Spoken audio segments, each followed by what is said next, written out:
ಸ್ನೇಹಿತರೆ ನಮಸ್ಕಾರ. ಜೋಳ ತುಂಬ ಚೆನ್ನಾಗಿ ಬರ್ತಾ ಇದೆ. ಇದರಲ್ಲಿ ಬರೋ ದುಡ್ಡು ಕೂಡ ನಾನು ಸಮಾಜ ಸೇವೆಗೆ ಬೆಳೆಸ್ತೀನಿ. ನೋಡಿ, ಇದೆಲ್ಲ ಹಾಕಿದ್ದೀನಿ, 1 ಎಕರೆಗೆ ಹಾಕಿದ್ದೀನಿ ಪೂರ್ತಿ. ಅದೆಲ್ಲ ತೋರಿಸಪ್ಪ, ಅದೆಲ್ಲ ತೋರಿಸ್, ಕೆಳಗಡೆ ಜೋಳ ಇದೆಲ್ಲ ತೋರಿಸು. ಇದರಲ್ಲಿ ಬರೋ ದುಡ್ಡು ಕೂಡ ನಾನು ಸಮಾಜ ಸೇವೆಗೆ ಬಳಸ್ತೀನಿ ಫ್ರೆಂಡ್ಸ್. ಎಷ್ಟೇ ಬಂಡವಾಳ ಆದರೂ ನಾನು ಕೈಯಿಂದ ಹಾಕ್ತೀನಿ. ಇದರ ಬರೋದು ಪ್ರತಿಯೊಂದೂ 1 ರೂಪಾಯಿ ಕೂಡ ನಾನು ಹಾಕ್ತೀನಿ. ಇದರಲ್ಲಿ ಬರೋದು 1 ರೂಪಾಯಿ ಕೂಡ ನಾನು ಮುಟ್ಟಲ್ಲ.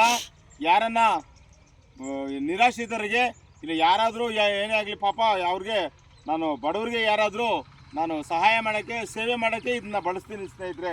ಇದರಲ್ಲೂ 1 ರೂಪಾಯಿ ಕೂಡ ನಾನು ಮುಟ್ಟಲ್ಲ. ತುಂಬ ಚೆನ್ನಾಗಿ ಬರ್ತಾಯಿದೆ ನೋಡಿ, ತುಂಬ ಚೆನ್ನಾಗಿ ಬರ್ತಾಯಿದೆ, ತುಂಬ ಚೆನ್ನಾಗಿದೆ ಜೋಳ ಎಲ್ಲನೂ ಇವಾಗ ಬರ್ತಾಯಿದೆ. ಇನ್ನೊಂದು 1.5 ತಿಂಗಳು ತುಂಬ ಚೆನ್ನಾಗಿರುತ್ತೆ. ಮದ್ದು ಸ್ವಲ್ಪ ಬರಬೇಕು, ನಾಳೆ ಹೊಡಿತೀವಿ ಮದ್ದು. ನಾನು ಅಜ್ಜಿ ಮನೆ ಇನ್ನೊಂದು 2-3 ದಿವಸ ಅಜ್ಜಿ ಮನೆ ಎಲ್ಲ ರೆಡಿಯಾಗಿ ಹೋಗುತ್ತೆ. ಅದಾಗಿದ ತಕ್ಷಣ ಇಲ್ಲಿ ನಮ್ಮ ಲೇಬರ್ಸ್ ಬರ್ತಾರೆ, ಅವರೆಲ್ಲ ಹೊಡಿತಾರೆ ಮದ್ದು. ಇದರಿಂದ ಬರೋ ದುಡ್ಡನ್ನ ನಾನು ಸಮಾಜ ಸೇವೆಗೆ ಬಳಸ್ತೀನಿ ಸ್ನೇಹಿತರೆ. ನಮಸ್ಕಾರ.